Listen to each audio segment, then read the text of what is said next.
আপনাদের ব্রাহ্মণবাড়িয়ায় সবচেয়ে ফেমাস ব্যবসা, মানে যেই ব্যবসা অনেকেই করে, ব্যবসার নাম কি? খালি গাঁজা ব্যবসা করে, আর কোনো ব্যবসা করে না।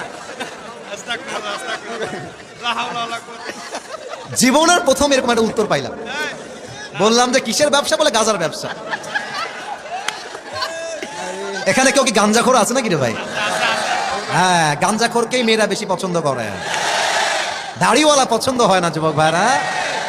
আর গাঞ্জাখোরকে পছন্দ করে কারা? যারা আইফোন 16 প্রো ম্যাক্স পর্যন্ত কক্সবাজার চলে যায় তারা। আল্লাহ হেদায়াত দান করুক, পড়েন সবাই আমিন।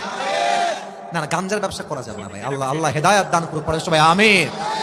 প্রিয় ভাইরা, হাসির ছলে ছিলাম, নাও ট্রাইং টু বি সিরিয়াস মুডে বলছি, আপনাদের হাসি স্টপ করেন। আমি স্পষ্ট ভাষায় ঘোষণা দিচ্ছি, যারা এই কসবার মাটিকে অপবিত্র করবার জন্য, ব্রাহ্মণবাড়িয়ার বদনাম করার জন্য গাঁজা, ইয়াবা, বাবার ব্যবসা করবে, এদের প্রত্যেকের বিরুদ্ধে মুসলমানদেরকে সোচ্চার হয়ে অ্যাকশন নেওয়া লাগবে যুবক ভাইরা আমার। এটাকে মজার ছলে নিলে এটা কসবার বদনাম হবে। আমার এই মাতৃভূমি, এটা পবিত্র মাতৃভূমি, আর এই মাটি আরো পবিত্র। এটা সাধারণ কোনো মাটি নয়, এটা গোলাম সরওয়ার সাইদি হুজুরের মাটি যুবক ভাইরা আমার।